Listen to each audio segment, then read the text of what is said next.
The Colloquy of Monos and Una, Edgar Allan Poe. These things are in the future. Sophocles' Antique. Una. Born again, Monos. Yes, fairest and best beloved Una, born again. These were the words upon whose mystical meaning I had so long pondered, rejecting the explanations of the priesthood, until Death himself resolved for me the secret. Una. Death, Monos. How strangely, sweet Una, you echo my words. I observe, too, a vacillation in your step, a joyous inquietude in your eyes. You are confused and oppressed by the majestic novelty of the life eternal. Yes, it was of death I spoke. And hear how singularly sounds that word which of old was wont to bring terror to all hearts, throwing a mildew upon all pleasures. Una. Ah, death, the spectre which sate at all feasts. How often, Monos, did we lose ourselves in speculations upon its nature? How mysteriously did it act as a check to human bliss, saying unto it thus far, and no farther. That earnest mutual love, my own Monos, which burned within our bosoms, how vainly did we flatter ourselves, feeling happy in its first upspringing, that our happiness would strengthen with its strength. Alas! As it grew, so grew in our hearts the dread of that evil hour which was hurrying to separate us forever. Thus, in time, it became painful to love. Hate would have been mercy then, Monos. Speak not here of these griefs, dear Una mine, forever now, Una. But the memory of past sorrow, is it not present joy? I have much to say yet of the things which have been. Above all, I burn to know the incidents of your own passage through the dark valley and shadow, Monos. And when did the radiant Una ask anything of her Monos in vain? I will be minute in relating all, but at what point shall the weird narrative begin, Una? At what point, Monos? You have said, Una. Monos, I comprehend you. In death we have both learned the propensity of man to define the indefinable. I will not say, then, commence with the moment of life's cessation, but commence with that sad instant when, the fever having abandoned you, you sank into a breathless and motionless torpor, and I pressed down your pallid eyelids with the passionate fingers of love. Monos. One word first, my Una, in regard to man's general condition at this epoch. You will remember that one or two of the wise among our forefathers, wise in fact, although not in the world's esteem, had ventured to doubt the propriety of the term improvement, as applied to the progress of our civilization.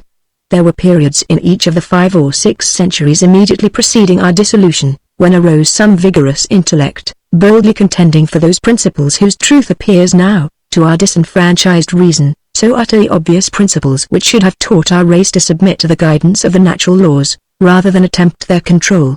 At long intervals some masterminds appeared, looking upon each advance in practical science as a retrogradation in the true utility.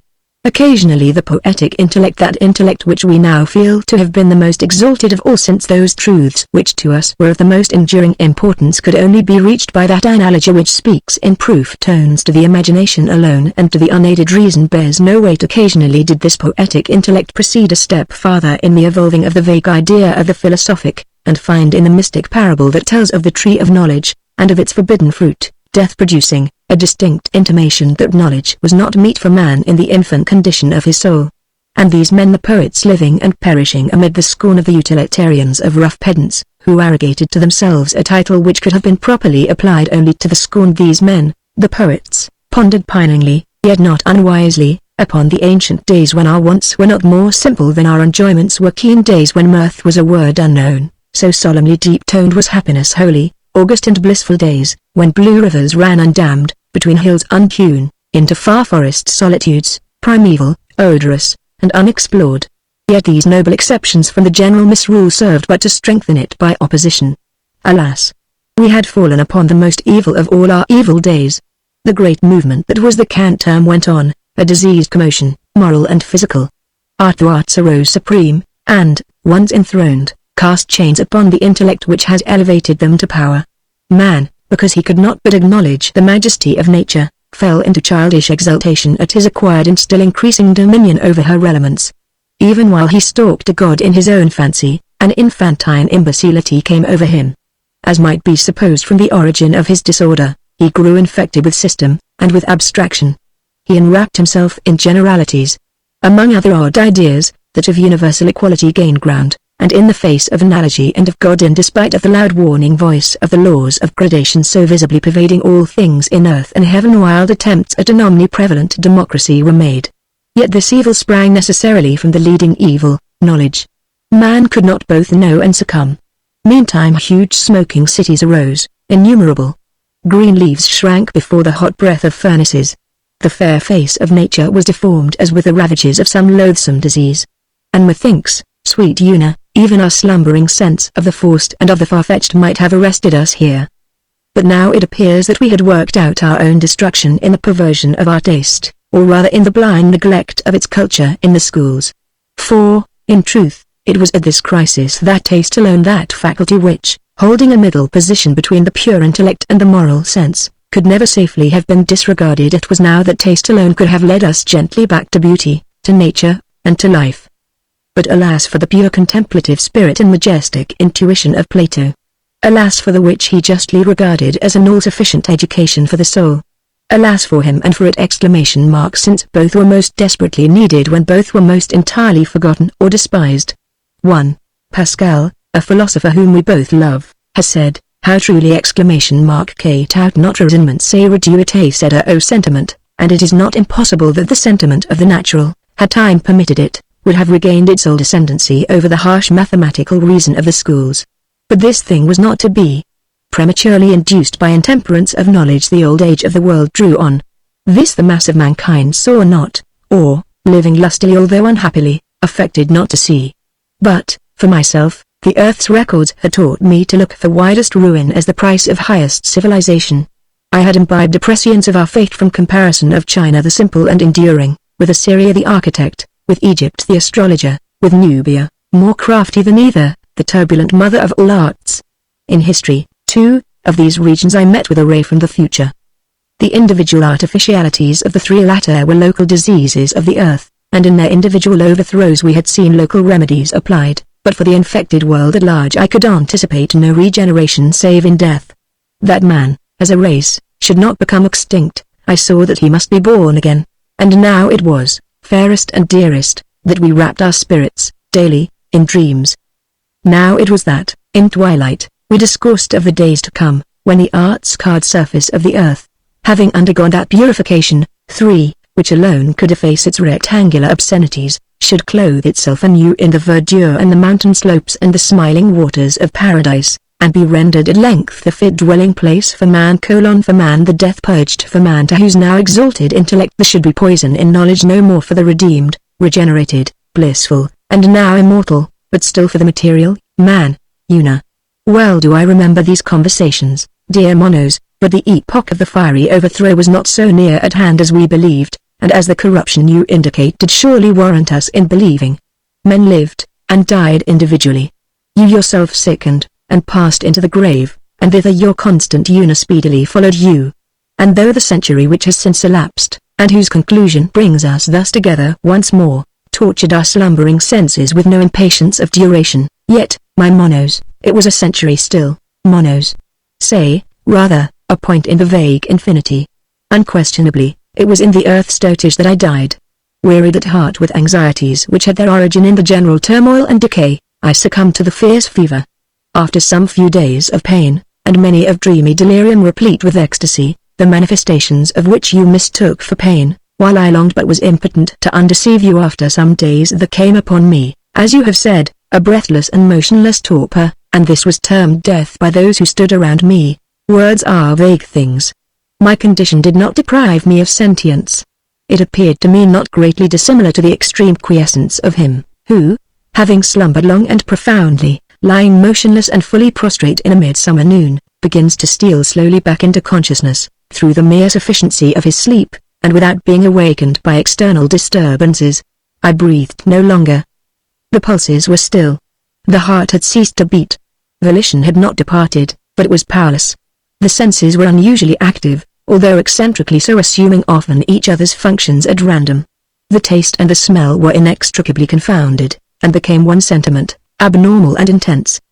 The rose water with which your tenderness had moistened my lips to the last, affected me with sweet fancies of flowers, fantastic flowers, far more lovely than any of the old earth, but whose prototypes we have here blooming around us. The eyelids, transparent and bloodless, offered no complete impediment to vision. As volition was in abeyance, The balls could not roll in their sockets, but all objects within the range of the visual hemisphere were seen with more or less distinctness. The rays which fell upon the external retina, or into the corner of the eye, producing a more vivid effect than those which struck the front or anterior surface. Yet, in the former instance, this effect was so far anomalous that I appreciated it only as sound sweet or discordant as the matters presenting themselves at my side were light or dark in shade, curved or angular in outline. The hearing, at the same time, although excited in degree, was not irregular in action, estimating real sounds with an extravagance of precision, not less than of sensibility. Touch had undergone a modification more peculiar. Its impressions were tardily received, but pertinaciously retained, and resulted always in the highest physical pleasure. Thus the pressure of your sweet fingers upon my eyelids, at first only recognized through vision, at length, long after their removal, filled my whole being with a sensual delight immeasurable. I say with a sensual delight. All my perceptions were purely sensual. The materials furnished the passive brain by the senses were not in the least degree wrought into shape by the deceased understanding. Of pain there was some little, of pleasure there was much, but of moral pain or pleasure none at all. Thus your wild sobs floated into my ear with all their mournful cadences, and were appreciated in their every variation of sad tone, but they were soft musical sounds and no more. They conveyed to the extinct reason no intimation of the sorrows which gave them birth, while the large and constant tears which fell upon my face, telling the bystanders of a heart which broke, thrilled every fibre of my frame with ecstasy alone. And this was in truth the death of which these bystanders spoke reverently, in low whispers. You, sweet Una, gaspingly, with loud cries, they attired me for the coffin. 3 or 4 dark figures which flitted busily to and fro. As these crossed the direct line of my vision they affected me as forms, but upon passing to my side their images impressed me with the idea of shrieks, groans, and other dismal expressions of terror, of horror, or of woe. You alone, habited in a white robe, passed in all directions musically about me. The day waned, and, as its light faded away, I became possessed by a vague uneasiness and anxiety such as the sleeper feels when sad real sounds fall continuously within his ear. Low distant bell tones, solemn, at long but equal intervals, and mingling with melancholy dreams. Night arrived, and with its shadows a heavy discomfort. It oppressed my limbs with the oppression of some dull weight, and was palpable. There was also a moaning sound, not unlike the distant reverberation of surf, but more continuous, which, beginning with the first twilight, had grown in strength with the darkness. Suddenly lights were brought into the room, and this reverberation became forthwith interrupted into frequent unequal bursts of the same sound, but less dreary and less distinct. The ponderous suppression was in a great measure relieved, and, issuing from the flame of each lamp, for there were many, there flowed unbrokenly into my ears a strain of melodious monotone.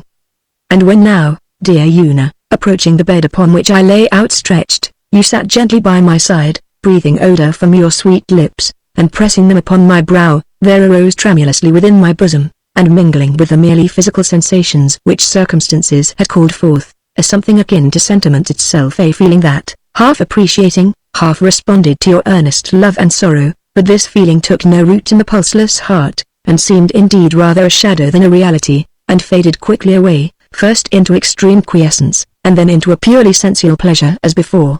And now, from the wreck and the chaos of the usual senses, there appeared to have arisen within me a sixth, all perfect. In its exercise I found a wild delight, yet a delight still physical, inasmuch as the understanding had in it no part.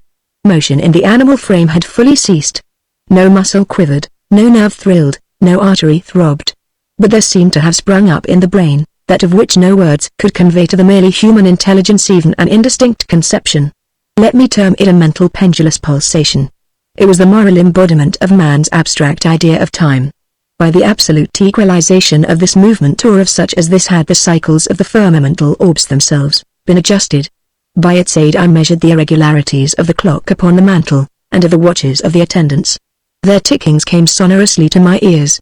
The slightest deviations from the true proportion, and these deviations were omniprevalent, affected me just as violations of abstract truth were wont, on earth, to affect the moral sense. Although no 2 of the timepieces in the chamber struck the individual seconds accurately together, yet I had no difficulty in holding steadily in mind the tones, and the respective momentary errors of each. And this keen, perfect, self-existing sentiment of duration, this sentiment existing, as man could not possibly have conceived it to exist, independently of any succession of events, this idea, this sixth sense, upspringing from the ashes of the rest, was the first obvious and certain step of the intemporal soul upon the threshold of the temporal eternity. It was midnight, and you still sat by my side. All others had departed from the chamber of death. They had deposited me in a coffin. The lamps burned flickeringly, for this I knew by the tremulousness of the monotonous strains. But, suddenly these strains diminished in distinctness and in volume. Finally they ceased. The perfume in my nostrils died away. Forms affected my vision no longer. The oppression of the darkness uplifted itself from my bosom. A dull shock like that of electricity pervaded my frame, and was followed by total loss of the idea of contact. All of what man has termed sense was merged in the sole consciousness of entity, and in the one abiding sentiment of duration. The mortal body had been at length stricken with the hand of the deadly decay, yet had not all of sentience departed, for the consciousness and the sentiment remaining supplied some of its functions by a lethargic intuition. I appreciated the direful change now in operation upon the flesh, and, as the dreamer is sometimes aware of the bodily presence of one who leans over him, so, sweet Una, I still dully felt that you sat by my side. So, too, when the noon of the second day came, I was not unconscious of those movements which displaced you from my side, which confined me within the coffin, which deposited me within the hearse, which bore me to the grave, which lowered me within it, which heaped heavily the mould upon me, and which thus left me, in blackness and corruption, to my sad and solemn slumbers with the worm. And here, in the prison house which has few secrets to disclose, there rolled away days and weeks and months, and the soul watched narrowly each second as it flew, and, without effort, took record of its flight without effort and without object. A year passed. The consciousness of being had grown hourly more indistinct, and that of my locality had, in great measure, usurped its position. The idea of entity was becoming merged in that of place. The narrow space immediately surrounding what had been the body, was now growing to be the body itself.